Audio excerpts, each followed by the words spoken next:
Bianca? Bianca?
Could I ask everybody to take their seats, please? Thank you.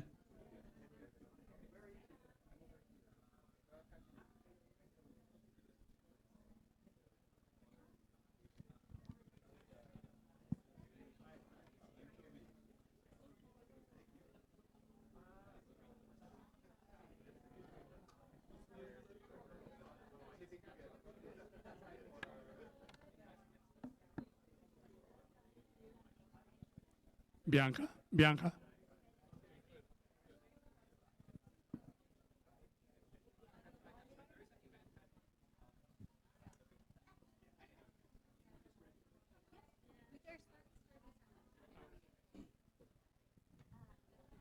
Good afternoon, everybody. We're gonna officially start at around 12:20 and/or when the secretary gets here, whichever comes first. In the meantime, we're gonna start serving lunch, and hope you can enjoy that while I go through some preliminaries. Before we begin, allow us to share with you some words from our sponsors.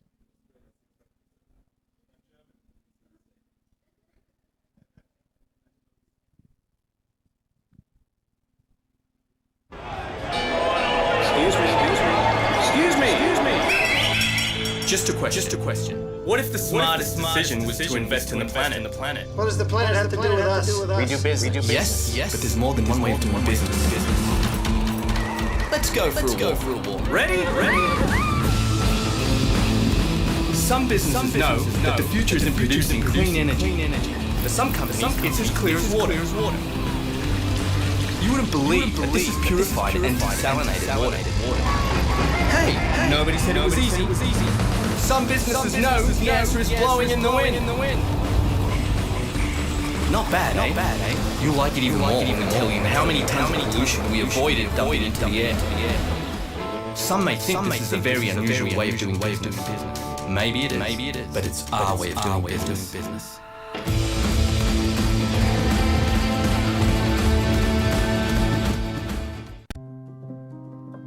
SM Investment is one of the largest Philippine conglomerates. We've been around for over 60 years. We have three core businesses, mainly retailing, banking, and properties. Over the past 60 plus years, sustainability is something which SM has had as a culture.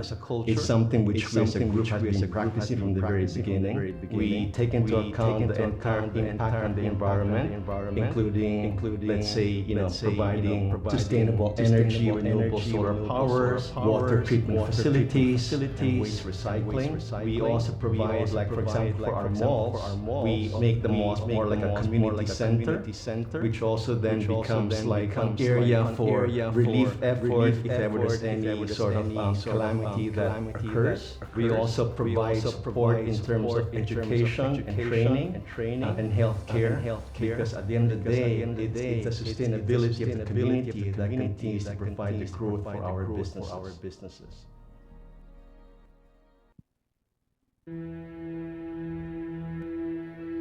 Sabi nila bababa na raw ang bansa. Sabi nila na pag-iiwanan na tayo. Sabi nila kaawa-awa naman daw tayo.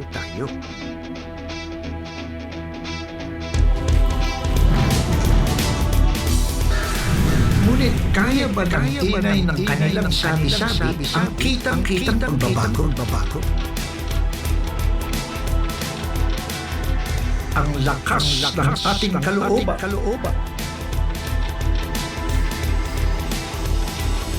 Ang tigas ng ating paninindigan. Ang suporta natin sa bayan na singtibay ng baka. Steel Asia, ang tibay ng Pilipino.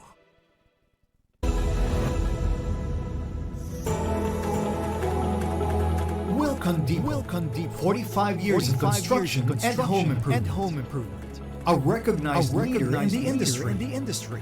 We bring the most extensive selection of trusted local and international brands with high-grade features and superior quality ranging from tiles, sanitary ware, plumbing, furniture, home interior, building materials, hardware, electrical, appliances, and so much more.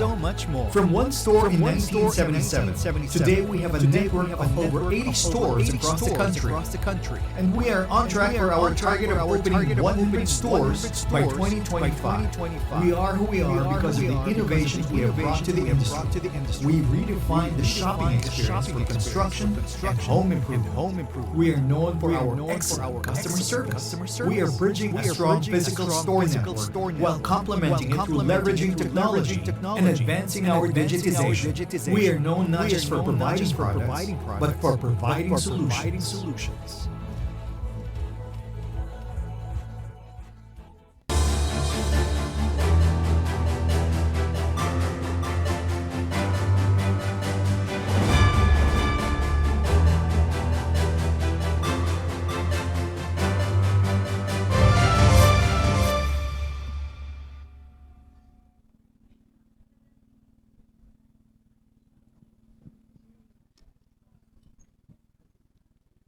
So, hello again. The secretary is supposed to arrive at around 12:25.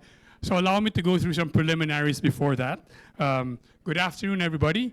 Welcome to please enjoy your meal. You don't need to actually listen to me, but I need to do this. Welcome to the sixth and final session of our F2F with CabSec series, featuring today DTI Secretary Fred Pascual. We thank you everyone for joining us and for making it through the rain, the flood, or whatever inconvenience you had this morning. Thanks very much for coming. We'd like to acknowledge as well our Zoom attendees and also to our FB viewers who are with us today. If you would like to turn on your cameras and wave, we'd like to know that you're there. Okay, a few of you are. Hello, everybody. Hello. Hi, Margot. Okay, thanks very much for joining us. We'd also like to acknowledge the presence of some of our sponsors. Excuse me. If I call your name, do you mind just raising your hand, please? So from Acciona, we have Brett Lim. From Steel Asia, Stevie Araneta. From SM Investments, Jonathan Nang. And from Wilcon, Rose Ong. I'd also like to acknowledge the presence of some of our board members who are here. Our chairman, Ed Chua. Risa Mantaring, Ambassador Joey Quisha, and Victor Paterno.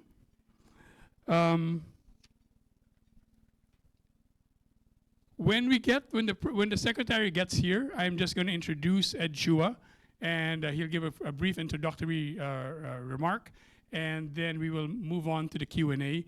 The secretary will do away with the usual remarks. So that we can get to your questions as soon as possible, and as many questions as possible. So please think of those now and please participate later on. I'll ask the first few questions, but we hope to hear from you. If you're here in the room, if you have a question later on, please call the attention of my colleagues, Michelle D over there, who is our head of partnerships, and Bianca Malonzo Castro, who is our head of membership and events. If you're on Zoom or Facebook, one of my colleagues, Bettina, where are you? Bettina? One of my colleagues, Bettina, is monitoring those feeds, and please include your comment as soon as, even as early as now. With that, I'm going to take a break right now. We'll wait for the secretary. In the meantime, please enjoy your lunch. Thank you very much.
Good afternoon, Secretary.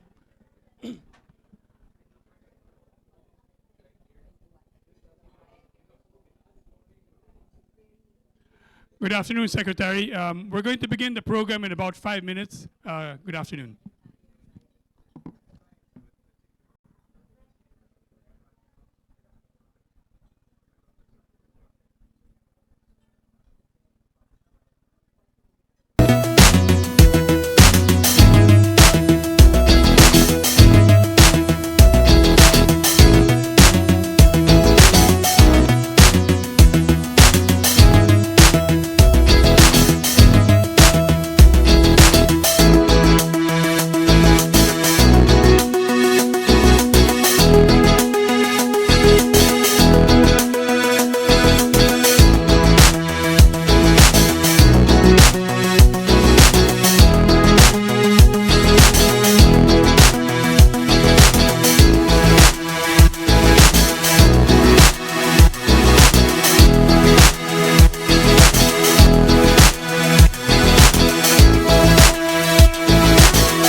Before we go to the, Mr. Chua, please stay in your chair for a while.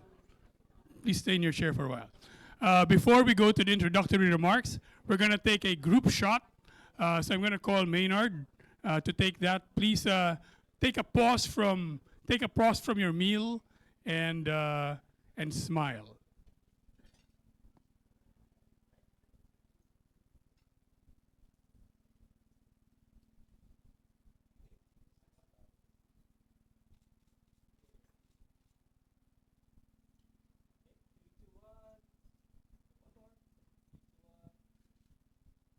And Maynard will take a picture of the head table. Our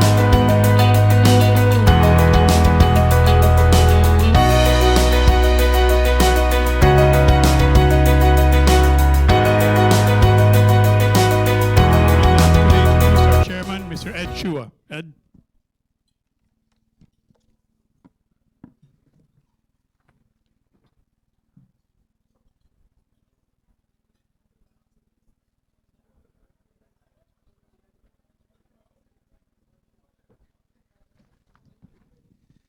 Hello, good afternoon, everyone. Thank you for coming, making time despite the bad weather and difficult traffic conditions outside. Special welcome to Australian Ambassador HK. Thank you for coming.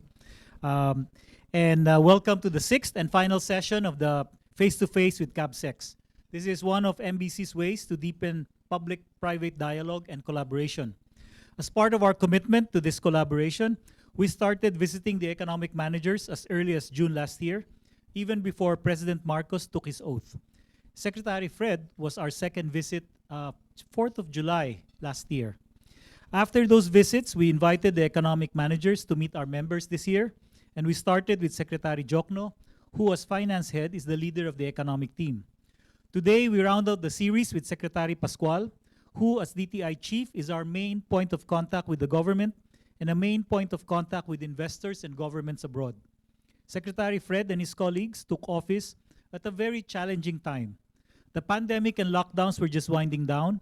Interest rates and inflation were on the rise. But we have had a progressive relationship with Secretary Fred and the administration in the past year. In record time, Secretary Fred and his colleagues revised the IRR for PPPs, setting the stage for the PPP revival that we had all been hoping for.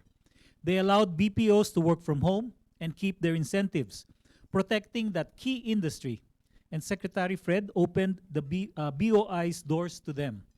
They allowed 100% foreign ownership in renewable energy, helping address power shortages while improving our sustainability. DTI has also extended the CARS program to ensure continued job creation and the strengthening of manufacturing in the country. They successfully encouraged Congress to ratify the Regional Comprehensive Economic Partnership, or RCEP, allowing us to be a full player in a region that includes China, Japan, South Korea, Southeast Asia, Australia, and New Zealand. As DTI Chief, Secretary Fred led the administration push for this RCEP. Secretary Fred has also helped accomplish this as he accompanied President Marcos on his overseas trips, which have generated renewed investor interest in the Philippines. This helped the Philippines grow 7.6% last year, fastest in Southeast Asia, after Malaysia and Vietnam. The ADB forecasts that we will grow 6% this year, the second fastest after Vietnam. With all of this, we are confident that the Philippines is back in business. Secretary Fred is well placed to help lead us forward. You may not have guessed it, but Secretary Fred's undergraduate degree is a BS in chemistry from UP. He also got his MBA from there. Secretary Fred's career highlights include 19 years at the ADB, where he promoted the private sector as an engine of growth as Director for Private Sector Operations, Director for Project Finance, and Advisor for Public-Private Partnership. From 2011 to 2017, he was President of the University of the Philippines. His background has deepened UP's efforts to improve its finances. After leaving UP, he served as CEO of the Institute of Corporate Directors and President of the Management Association of the Philippines.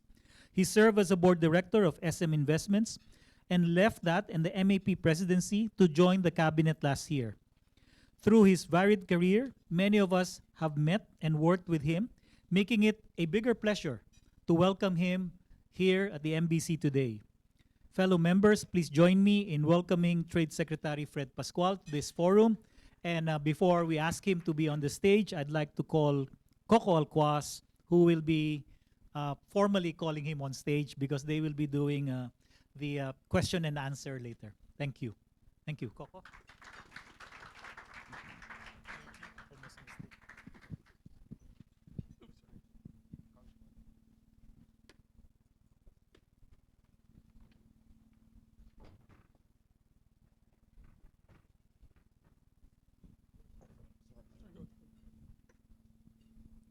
Am I on the left or right?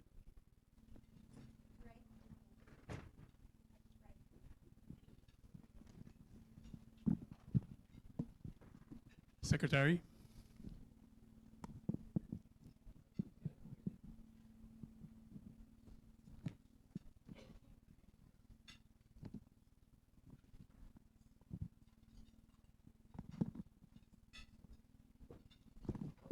Thanks. Thank you very much, Secretary.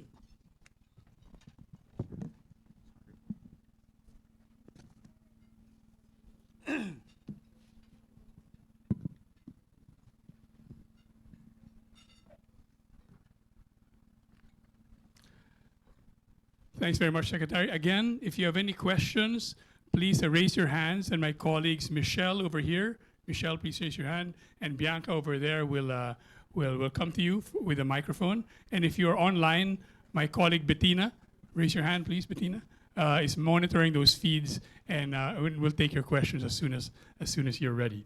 Secretary, thank you very much for joining us. I guess the first question is, do you know how many trips you've made abroad since you started office a year ago? Track. You lost track. That should be maybe 14.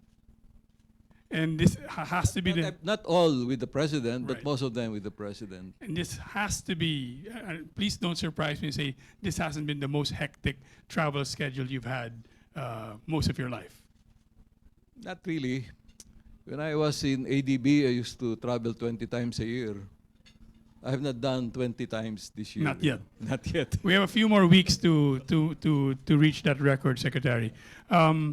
What's it like to be traveling with the president so often, and what kind of reception do you receive when you and he, or when he enters the room?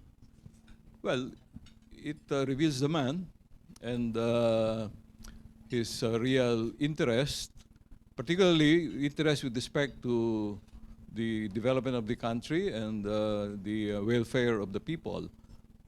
When you hear this on a stage being spoken in a formal speech, of course, that's written and guided, but in a one-on-one, if you hear the president discussing with you problems and asking you how do we solve this, it means that there is a great interest in the person. You know. You've been in this job for almost a year now, so this question is coming 1 year late.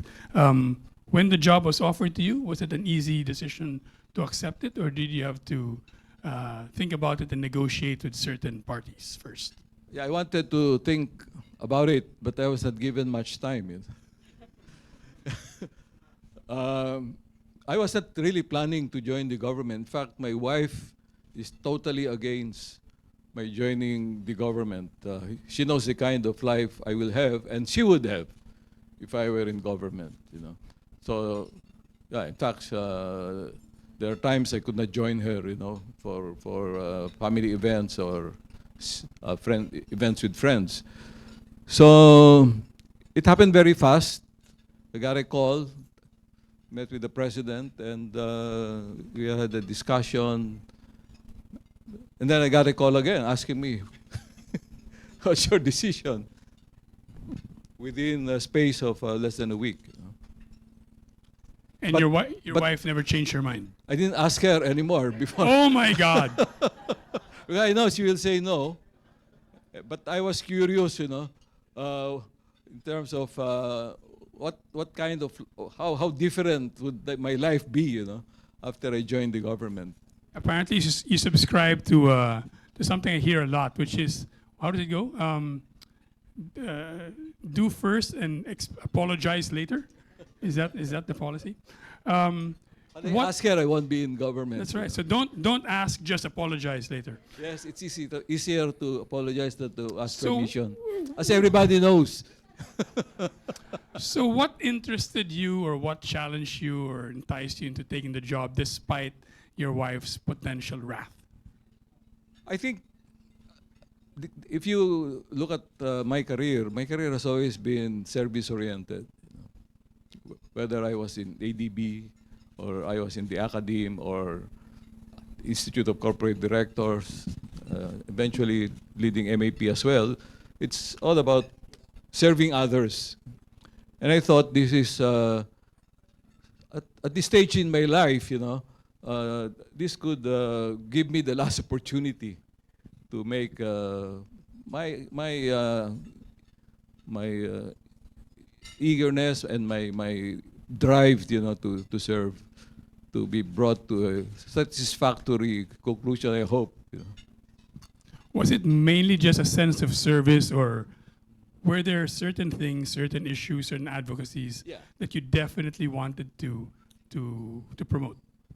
No, definitely, because outside government, you know, as observer, we've been critical many times, saying, "Oh, it should be done that way." You know, how come, you know, they're not pursuing this line It's of nice approach? job, not just criticizing. Yeah. And then I thought, you know, I have ideas on what to do. Why not, if given the opportunity? But I didn't have any plan to join the government. It's just, of course, again, an academic whirling of the mind, you know. So you got a kind of gift, Secretary, because when you took office, the previous government had passed amendments to the Public Service Act, the Foreign Investments Act, Retail Trade Liberalization Act. And that landed on the desk of a president very different from the previous one, who wants to entice investors. Could you tell us what it was like to take advantage of those laws and this president's outlook? Well, we're thankful to the previous administration, for having gone through that difficult process of introducing amendments to very critical pieces of legislation affecting the economy, investments, etc. And that provided us the initial foundation for building on what we want. In my case, what I want is really to pursue industrialization for the country. And with those amendments, it would be helpful, that if we open up certain sectors, to foreign investment. I always believe in competition, and competition does not happen in a limited space. It has to be global. That was my view also when I was running UP. One of my major programs was internationalization, really exposing the university to competitive pressures from outside. And I thought it would be good for the Philippine economy to have that competitive pressure. And the amendments done earlier on provided the initial foundation, and it's a matter of building on it. I think the main thing is how do we address how do we address the pain points of investors, because that has always been the issue being raised by prospective investors in the country, even by domestic investors. So difficult to deal with the government. And one of the responses I have, and we have in my team, is to have these green lanes that was launched this morning. And we are very happy the President supported it, and my colleagues in the cabinet also made their commitments, to serve, because this will mean really working with or changing the way government offices were used to, or up to now are used to doing their work. Very bureaucratic, a lot of requirements. But now, from the national level offices to the local level offices, they'll have to act within the time prescribed in the ARTA law. This is EO 18, I think, right? EO 18, yes. I only know that because my colleague over there, Bettina, please raise your hand, told me about that 5 minutes ago. Thanks very much, Bettina. It institutes one-stop shops in national government, local government, and GOCCs, I think. Is that the main difference that this brings about? Okay, the main difference is, one-stop shop, because the usual complaint is before you get things done, you have to deal with so many offices. So as an entry point, there's just one entry point, the one-stop action center at the Board of Investment, which is under DTI. Okay, and then the other important change is there will be green lanes in all the concerned offices, down to the level of the local government units. So there will be an assigned officer to make sure that applications for registrations, approvals, certifications, permits, licenses are done expeditiously within the time limit set by ARTA. The other important change is that we are so used to sequential process. When you approach a government office, say, have you gone to that office already? Unless you have gone there, I cannot work on your application. So now we are pushing for simultaneous processing.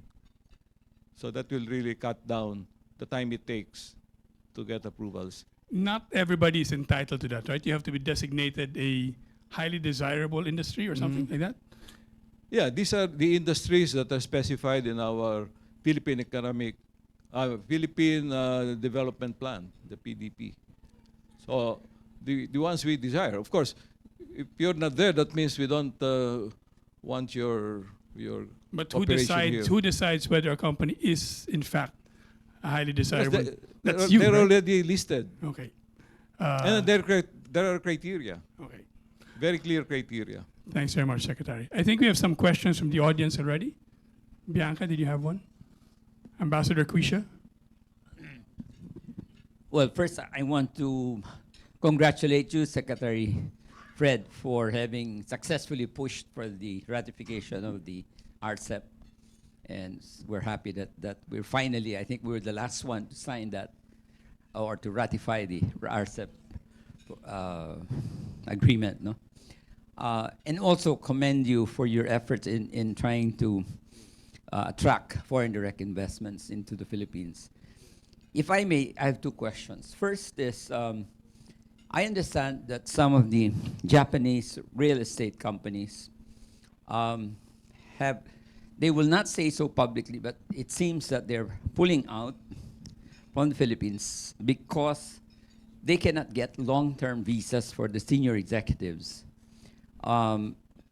They want their senior executives to be more involved in their joint ventures, but it seems that Philippine government has not been receptive to their requests, which I understand they have been trying to get for the past few years. So, seeing that, they've decided to focus on countries which allow them to get long-term visas for the executives, like Vietnam, for example. So I really don't understand why we would not be willing to provide them with long-term working visas, no? If that will, attract them and bring them to put in more investments in the country. So that's the first question. The second question is that while there is great interest in the Philippines, I understand, particularly from American investors, that their concern is still, will the Philippine government respect the sanctity of contracts and respect the rule of law, pointing to past incidents. I mean, in the past administration, we know that the two water concessionaires, for example, had problems with the government because their contracts were not respected. They won in their arbitration cases, and yet the Philippine government did not honor the obligations. So this is still a concern of investors, and I was wondering how you address these concerns if these are brought up at all. But I know that it has been mentioned by some of the American investors I've talked to. Thank you, Mr. Secretary. Thanks, Ambassador. Yeah, on the first one, I have not heard such complaints. I'm not aware of the constraint on issuing long-term visas to foreign executives. I will look into it and bring it up in our discussions in the government. On the second point, I'll be one of those who will be very vocal about respect for the rule of law and sanctity of contract. And that has always been my position. As you may have noted in the introduction, that I've spent 19 years in ADB, and my role there was really to develop private sector participation in development, and those are the very what we call sacred principles that we were promoting: sanctity of contract and rule of law. And our having joined RCEP is a demonstration that we are prepared to go by the rules-based agreements like RCEP. We're also joining IPEF, which is not about market access through tariff concessions, but all about rules of conduct. And we're prepared to submit ourselves to such rules of conduct in the 4 pillars of IPEF: trade, supply chain, fair environment, and fair government. Secretary, even when you were in MAP, which is one of our closest partners as business associations, we would talk a lot about how those previous acts by previous governments in terms of reneging or not honoring contracts was a big problem. Do you hear that now when you meet foreign investors? Is that something that's explicitly said? It's not coming out, frankly. Maybe I'm not talking to the right people that Ambassador Joe is talking to. They've not raised that. But in general, of course, the hints of sustainability and yeah, there are comments about changes in the rules of the game midstream, something along that line. Yeah. Yun. I think that's it. I think we have a question from Zoom or Facebook, and my colleague Bettina will read it out. Yeah, we have two questions from Zoom. So the first one is from Margot Torres of Macdo. As DTI Secretary, what is your position on sweetened sugar beverage tax, knowing its impact to consumers with higher retail prices?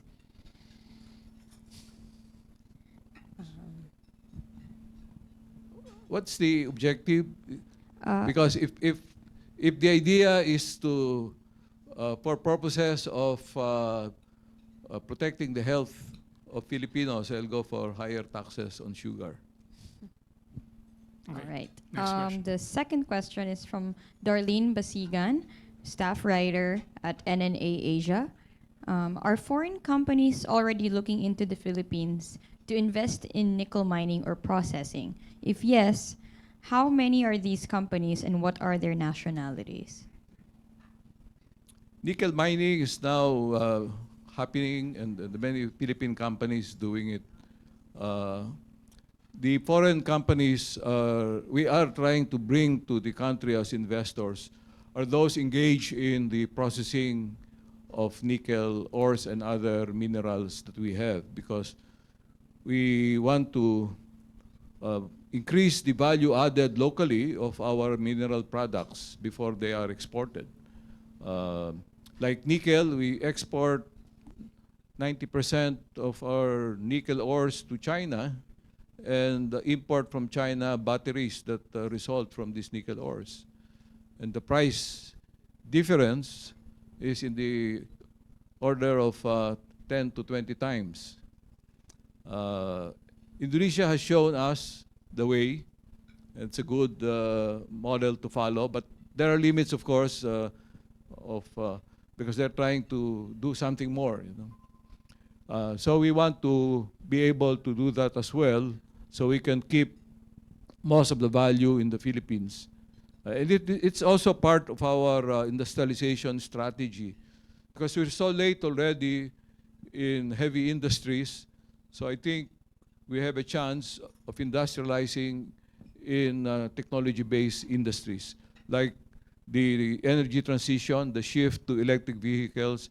That's an area where we have some competence already, because we are supplying materials related to automotive industry, including aerospace industry. And that's an area we are moving into. Hold on. Before that question, Secretary, when we met you a year ago, you were talking already about how to boost manufacturing. You made specific mention of electric vehicles and the like. Could you elaborate on whether there's been more progress there, or is there something we can expect in the near future? Well, it depends on our success in getting a partner to process our nickel ores, because that's the major part of a major cost of electric vehicle. So if we have that component, we have a good chance, And then we are already very good. Well, we have experience in wire harnesses, and then we have many digital experts who can handle the brains of the electric vehicle, the software and the hardware. Our biggest export, as you know, consists of semiconductors and electric devices, electronic products. So we have the elements already. The big part of course, is the battery. I think it costs close to 50%, of the price of a vehicle. So we're trying to get. You were asking about nationality. Yeah, we were talking to a European company, Japanese. Of course, the Chinese are ready anytime. Thanks very much. Secretary, whenever the president travels afterwards, there's a big announcement about the contracts that were signed and the like, so we know all of that. Can you tell us if there's something big coming up? When that's happening, then we'll hear announcements about other countries getting billion-dollar investments, so ours looks a little small compared to that. Could you tell us if there's something big coming up on the horizon? Well, there is this Sun Power that was given the certificate of endorsement for green lanes, number 1. That's Sun Asia Solar Energy, Sun Asia Energy Incorporated, from Australia, Ambassador Macquarie. But of course, they're operating from their base in Singapore. That's a $1.2 billion investment to produce, to build floating solar panels with a capacity of 1.3 gigawatts. Thanks very much. I saw the ambassador's hand raised before that question. Ambassador HKU. Secretary, it's great to see you again. Sorry for taking the conversation back to nickel processing. You mentioned that the Philippine government's intention is to encourage more processing here, which is a fantastic objective. But I wanted to ask you, what measures will the government take to make that happen? I ask this because I know many foreign investors would be concerned if there was a forced processing required by the government. Especially given very high energy prices in the Philippines. Without being able to solve that, you may end up in a situation where processing, for whatever reason, may not be so competitive here. So I wanted to find out what government's got in mind in terms of measures to achieve that objective. Yeah, you're right. Our biggest constraint in attracting investors in processing of mineral oils is the cost of power in the Philippines. Quite expensive. We've been exploring alternatives, but any alternative will take years, to pursue. Nuclear will take 5, minimum 7 years normally. Okay, even offshore wind will take 5 years, including. Of course, we are trying to cut down the time spent for permitting and licensing, but still, at least 3 to 4 years. It's a big challenge. If we are going to target the European market, there is a chance because of the measure they are implementing in Europe now, which is to impose a tax on non-green products. So if we are going to use green energy to fire the plant for processing mineral ores, it could be a little bit more expensive, might be compensated by the premium that the Europeans are prepared to pay. That's why it's critical, how we play this thing out. Question over here. Hi, Secretary. Good afternoon. It's nice to see you again. Actually, on my way here, I was browsing the net. I chanced upon the ambassador of Singapore when she said, in Singapore, it will only take you 10 to 15 minutes to get, to have your business registered. That's the ease of doing business, So related to that, actually, Secretary is our partner in PR, in the retail group. He's been very supportive of retail, So related to that, I'm also wearing a different hat. I'm with Wilcon, so our sector is in the home improvement, So what is DTI doing now? Secretary, actually, I wrote you a letter on this, You have regulations on the import commodities, right? Clearances, So definitely all of us wanted to comply. However, I think the issue we're facing is that you have the testing capacity, but it takes you long, not a while, no. It takes you long for you to issue a certificate. And for us to be able to move our products, you know, we need the certificate, even if we pass the test already. We've been encountering backlogs, not only on the certificate, even the system itself, no.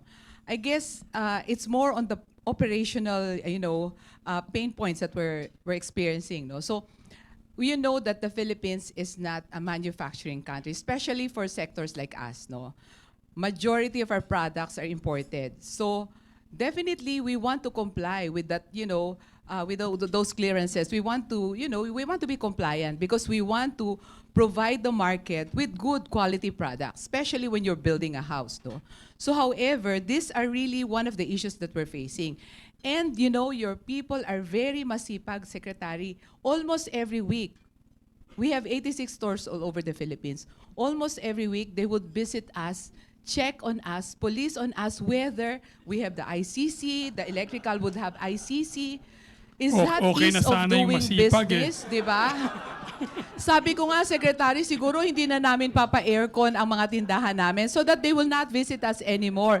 Because from what I know, the mom and pop traditional hardware, they're not being visited. It's only in our stores. Almost just now, I got an information from one of our stores in Balintawak. Ma'am, positive, DTI is here again. Ma'am, we passed the test again. That's almost every week. And, Secretary, buti na lang wala ako sakit sa puso. Every week, I would get messages from the different stores. Ma'am, good news, we passed the test. So can you imagine how many thousands of SKUs we have in the store? Each category, we have to comply with ICC for electrical, ICC for, plumbing, for tiles, even for tiles. And there's a new mandate now. Those products, prior to that IRR and the ICC, 10 to 15 or 5 to 10 years old products that were not, that do not have ICCs. We have to go back again, ask for but the issue is that even the new products, we have issues on the, on the certification, right? And what more for those 10 to 15? Because our sector, it's not like a fast-moving goods na your inventory is only for 2 to 3 months, no? We have tiles, we have sanitary wares, we have inventories for as long as 1, 2, 3 years, even 5 years, because it never get out of fashion, right? There's no obsolescence for our products, no? So yun lang, Secretary, what is DTI doing now with all these backlogs? I hope you don't mind, When Secretary. did you send the we're friends letter here, to me? Yes, Secretary, it's a very long letter. John knows it. Where's When John? did you send it? I sent it 2 days ago, Secretary. 2 weeks ago? 2 days ago. 2 days ago. Kasi ganito pala. It has not yet reached me. We were able to get an extension up to December 31, 2023. Suddenly, we got a message from BPS. Sabi, they're recalling the extension. It has to be within the week. And then we asked for, for an extension. Syempre, sabi namin, give us 10 days because we have those products tested already. We're just waiting for the certificate, Secretary. So, yun. Without the certificate, we cannot move the products, we cannot serve the market. Kawawa the Filipino who wants to build their houses, di ba? Yun, Secretary. Thank you, Well, Secretary. thanks for telling me these experiences. I will look into this. Many things I am not aware of yet because these are the details of... Yeah. We have to check. I have to check on these procedures because there are other important inspections that they have to carry out, that they might be trading off. So anyway, thanks for the insight that you have shared. Department Order 71423, which will be issued tomorrow. Huwag kayong masyadong masipag.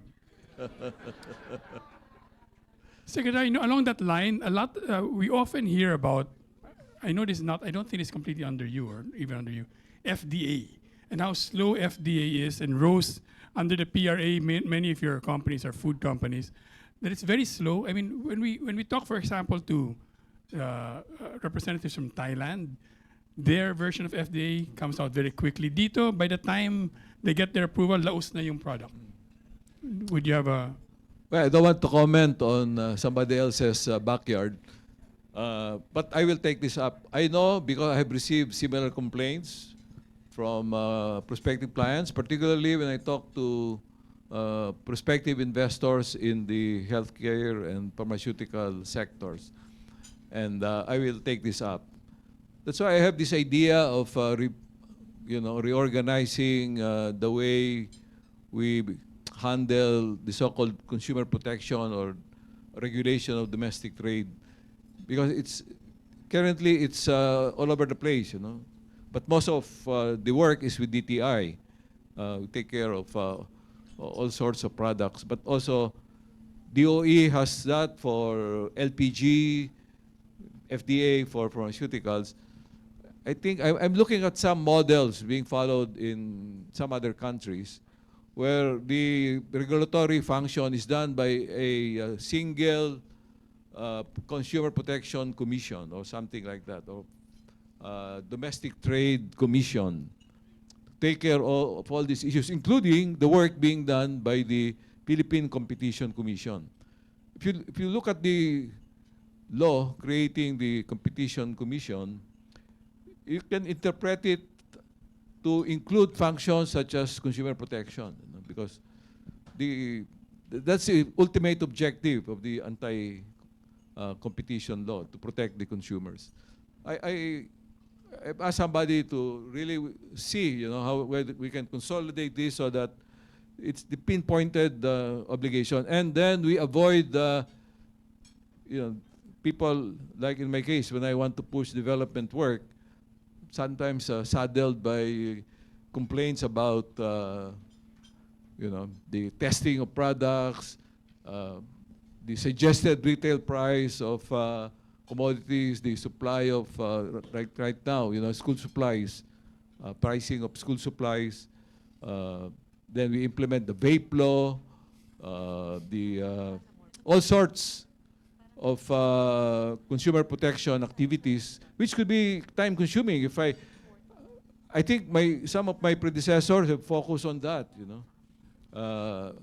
I could do that as well, but I think the bigger payoff is in creating jobs and bringing investors to industrialize the country. Thanks very much. I think there's a question over there. Victor, did you raise your hand? There's a question over there. You're going to ask about the vape law, aren't you? No, wait. There's a question over there. Sorry, who first? Over there. Who's first? Victor first? It's Victor. just a follow-on Yeah, go ahead. comment, Secretary, on Rose's plight. Unlike Rose, we don't bring in anything because of that. FDA, customs, it's just a nightmare. We'll say, look for a distributor, you deal with it. We're not going to deal with all the red tape. Maybe you could adopt something like, the way how other, smaller countries, instead of issuing their own visa, say, if you have a US visa, then you can travel to our country. If it's been vetted already by whoever, the EU or whoever, maybe that could be considered, and you don't have to test again. Right? It would just reduce prices by increasing competition for supply. If you think about it, when you buy in Lazada from China, that does not pass any of that, and if it's under, $200, there's no tax. So, yeah, in a way, offline retailers are at a disadvantage. Well, thanks for bringing that possibility in our regulatory function. We are already following that principle. When we are establishing standards for products that are sold in the US, for example, or internationally, we go by the international standards. We don't reinvent the wheel. I think the complaint of Rose is the inspection process, applying the standards. But setting the standards, we do it exactly as you were suggesting. Yeah, I think in the past administration it was. Thanks. Victor, could you share the mic with Rose?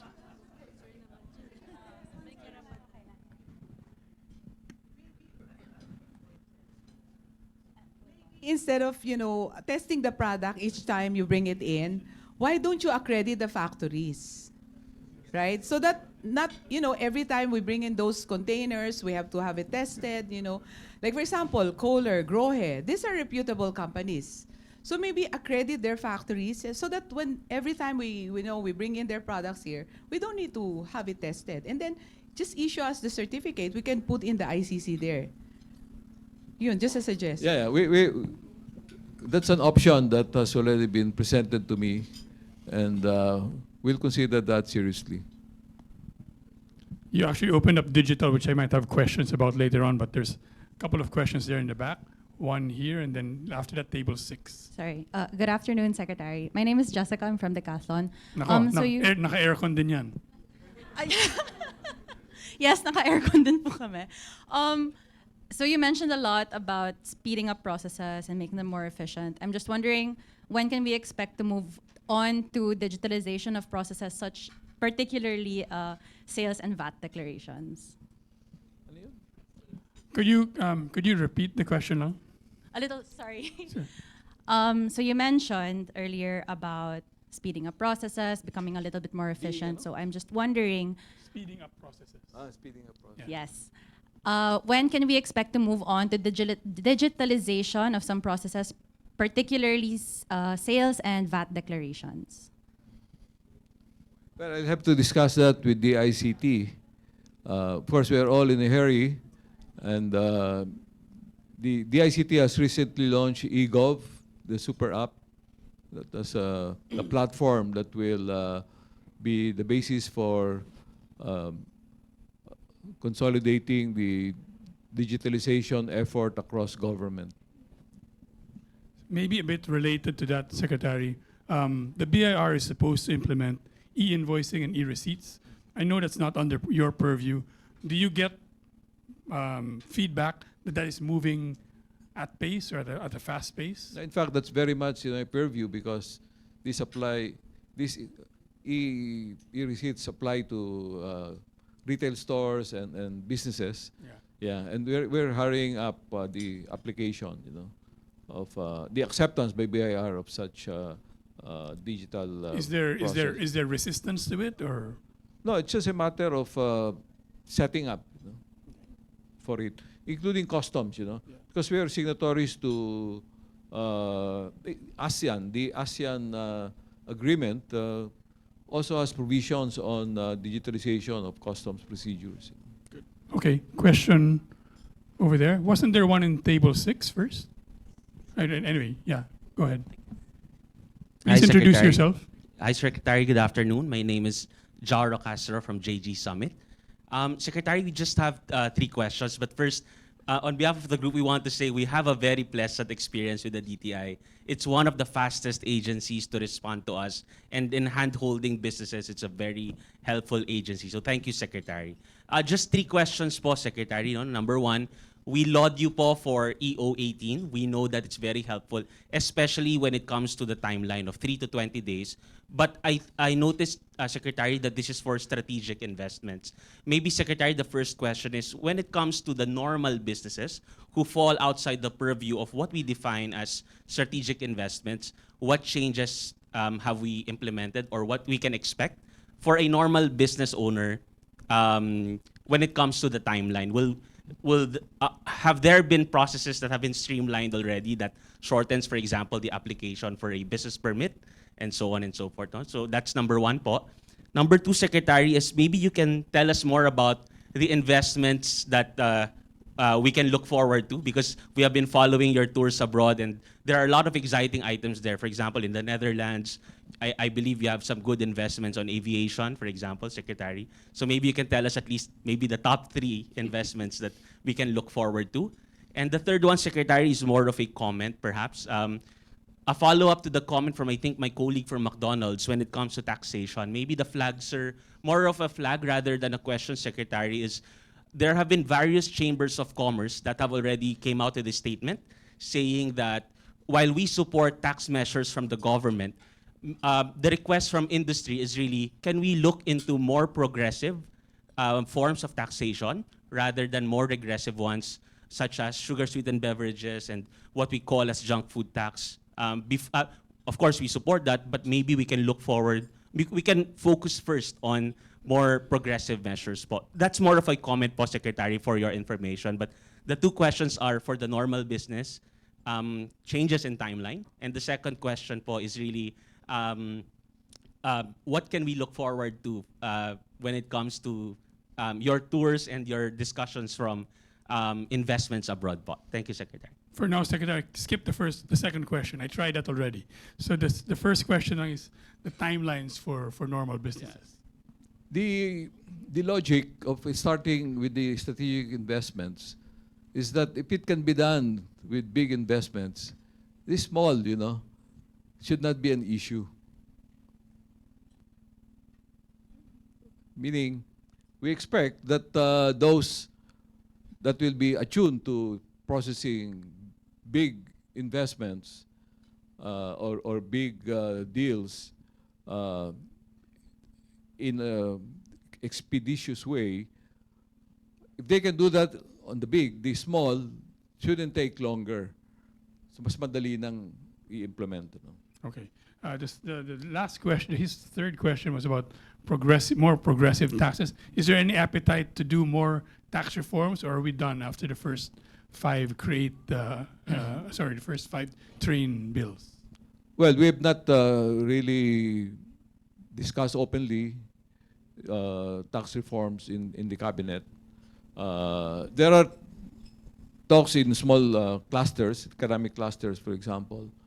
And I will take on board, your thoughts on this. I think we have time for 1 or 2 more questions. So table 6. Good afternoon, Secretary. I'm Amabel from Accenture. First, thank you for sponsoring and allowing PEZA-registered IT BPO companies to be part of BOI. It was definitely a big help for us, especially after the pandemic when everything is hybrid. As you know, war for talent is real, both locally and globally, so it really helped. My question is, with the PEZA and BOI regulations, are there any alignments that are happening with the LGUs? Because we often, we sometimes get, similar to the question earlier, visited by LGUs in our offices na PEZA registered and BOI accredited, asking for mga local permits, etc., which if your PEZA essentially is not applicable. So I'm just wondering if there's some education sessions or alignments with the LGUs to align those and, again, refresh siguro what is and is not allowed given that accreditation. Thank you. Did Accenture move from PEZA to BOI? Yes. I guess that's the, No, that's the issue, right? that's just a paperwork. Yes, just the shift. it's very easy. No actually, physical, thank no you. physical movement. I believe with the green lane process that we are implementing now, we will be able to touch on those related things about LGUs. They'll be more attuned to the requirements for attracting businesses into their locality and into the country as a whole. But in any case, I will also mention that very explicitly to Secretary Benhar Abalos, who's we're really working on this in partnership. I cannot do it just DTI, I cannot do it just LGU, but he's the guy who is in touch with the leadership in the LGUs. And we're not talking of all LGUs, only the LGUs that are hosts to big businesses, like the cities, the secondary cities, and some towns. In Metro Manila, they're all cities, so mostly the cities. That, as our chairman mentioned in his remarks, that's one of the things that the business sector really welcomed when there was a workaround that allowed, for example, BPOs to keep their incentives, but give their workers flexibility. But that is a workaround. There's a push to amend Section 309 of CREATE, and I think you know it because you're smiling. Is there going to be is there a prospect of that, or is that something in the back burner? Well,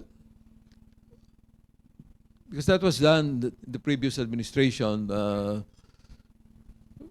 we brought it up. I brought it up. Possible amendment. We're working the way you mentioned it, workaround, because there are workarounds. Instead of amending the law or amending the IRR, we're getting BIR to issue the necessary circulars to address particular issues related to taxation, for example.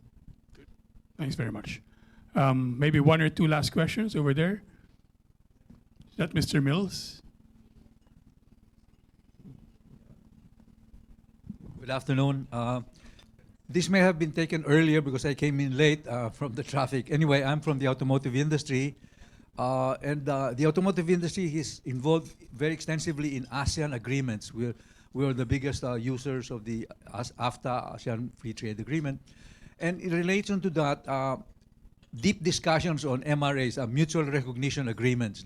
Now, because there are many product standards in the automotive industry, of course, the agreement was, the direction was test once and accept by all.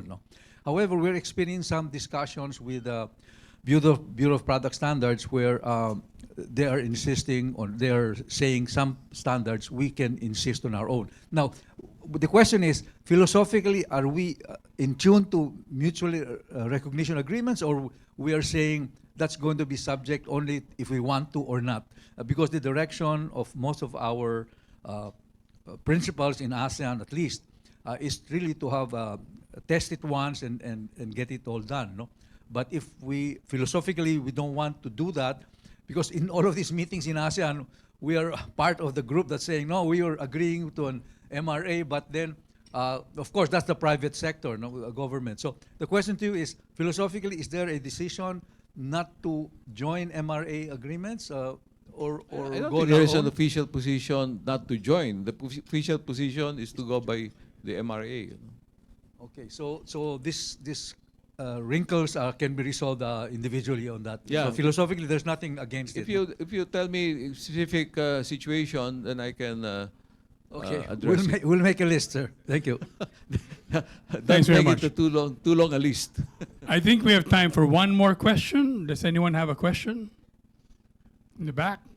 Yes, over there. Is that Fern? Good afternoon, Mr. Secretary. I'm with the petroleum industry. And recently, as This you is know... Fer Martinez from Eastern Petroleum? Yes. And Makati Salcedo, Mr. Secretary. Recently, there's already been a finalization on the implementation of the LPG law.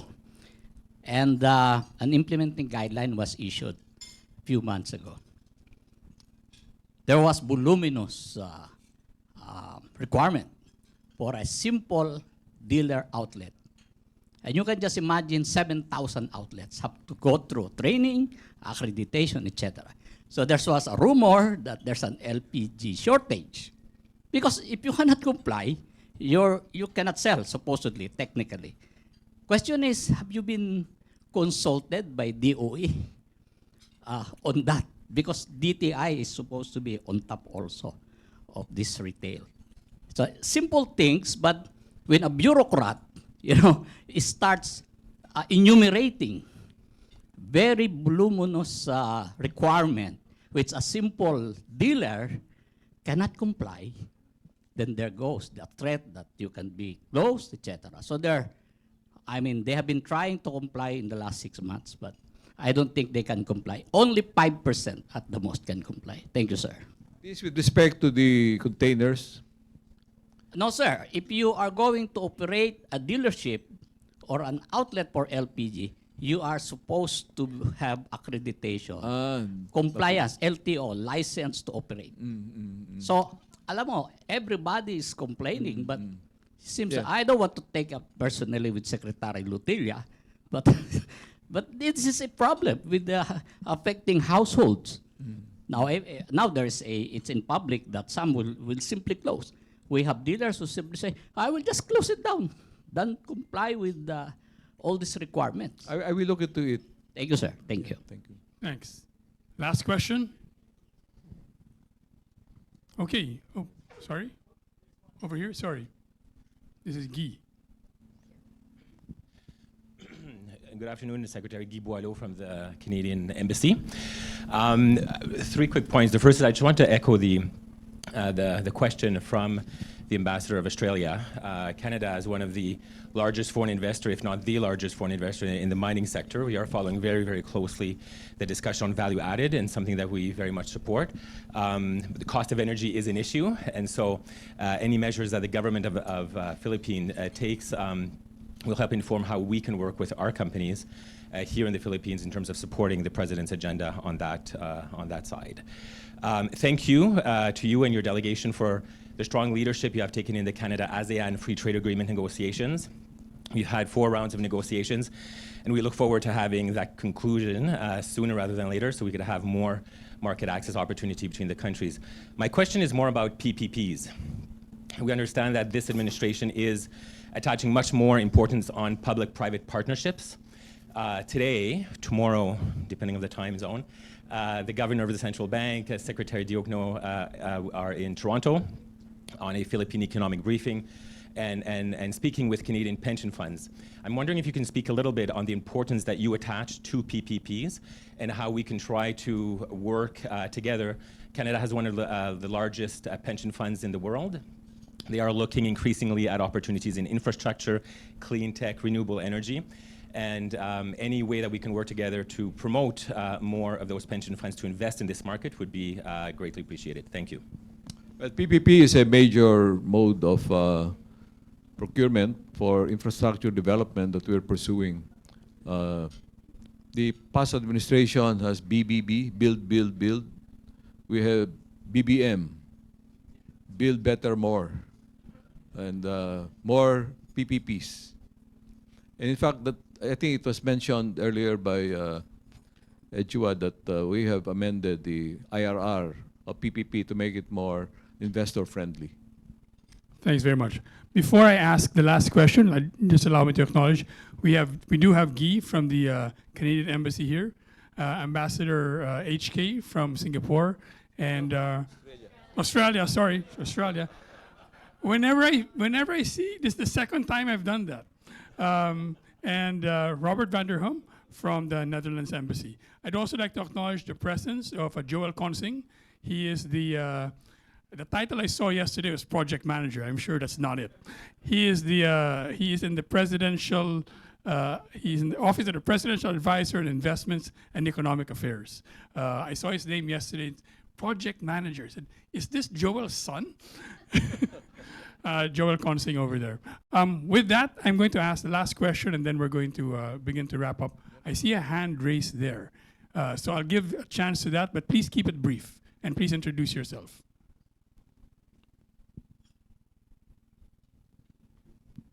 Good afternoon, Mr. Secretary. My name is Eileen Grajera. I'm from Amway Philippines. We are a direct selling company member. So this is a short. Please take a look also in the timeline for the processing of getting the seal of legitimacy. This is in a partnership with DTI and the DSAP. So we already been submitted all the requirements with the DTI CPUB, and yet we're still ongoing, but it took so long for us, So maybe you could also take a look on that.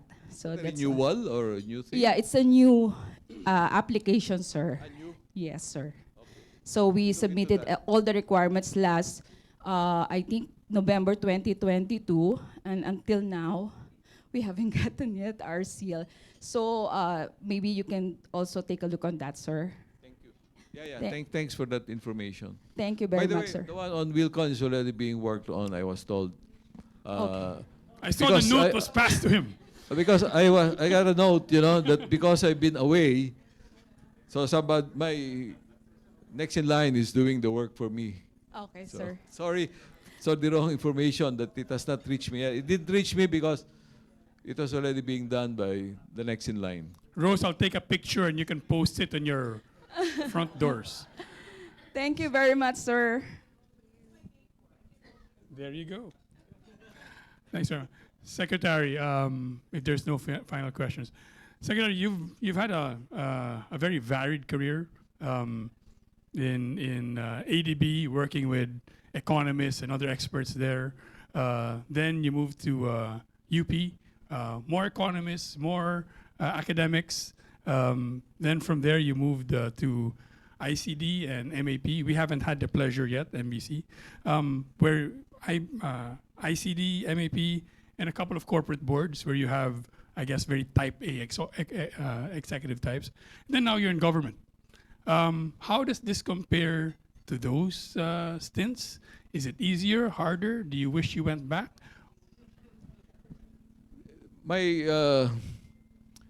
The obvious thing I notice is that if you're in government, especially in a position like mine, you have to deal with a wide range of stakeholders, whom you need to communicate regularly.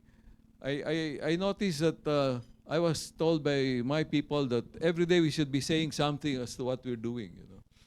Otherwise, people might think we're not doing anything. That got me into thinking, maybe that explains why it's very difficult for a country like ours to progress, because everybody is going after things that have immediate impact, whereas the more important things will take time to develop and build up. So the tendency I notice for public officials is to give priority to activities and the projects that can generate immediate impact. And when I deal with elected officials particularly, that's what they're looking for. What can we do to at once show an impact to our community, be it a mayor, a congressman, senator. You have to be seen. It cannot be, you cannot just do your thing, plan and develop, implement projects that will you need to build up for the long term, because you need to be seen regularly, you need to issue press releases every day to tell people what you're doing. And that takes a lot of time, to do. It takes away time from long-term implementation of long-term projects. So that's the difference. And yeah, as I said, maybe we should, I don't know, because we are in a democracy, that's just the thing. What is it? What is it? The worst form of government except all others? Yeah, well, democracy, yeah, it's the worst form of government, except that everything else is worse. Secretary, thank you very much. Please join me in thanking the Secretary. Before we take a photo, we always end by giving our guest speaker a gift. Let Nicole and my colleague, Michelle D., who's our head of partnerships, to do that. Hi, Secretary. Good afternoon. I'm good, Secretary. Please accept this simple token of our appreciation, Secretary. This is, we hope that you can add this to your collection. This is a commemorative coin celebrating 150 years of Andres Bonifacio. It's an uncirculated coin collection. Just a fun fact, why Andres Bonifacio? This is in relation to your hometown. I hope we got all the facts correct. This is from our research. So please accept this. I hope you liked it. If you want research about me, very exhaustive, you go to the Commission on Appointment of Congress, and they have dig up everything about me, from my ancestors to to my current families. Yeah. Including the fact that I'm from Caloocan City, where the Bonifacio Monument Were you questioned about your coin collection in the Commission on Appointments? My coin collection? No, except that. They did. We got that. Thank you very much. Thank you. Secretary, please stay.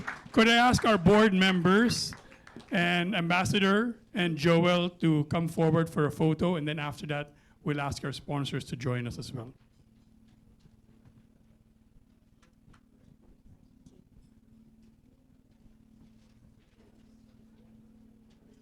Ambassador, you may want to sit.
for attending MBC's F2F with CabSec series, Back in Business, Investment and Jobs in the Philippines with DTI Secretary Alfredo Pascual. Please share your comments and feedback on today's event by scanning the QR code on the screen or the one at your table. For our online participants, the feedback form link will be shared by my colleague in the chat box. Okay. Stay up to date on MBC events, activities, and advocacies by following us on social media. We invite you to join us in our upcoming events. Our next event is on July 17, the MBC annual meeting exclusive for MBC members, first and second representatives. Good day to all, and we look forward to seeing you again at our future events. Thank you and stay safe.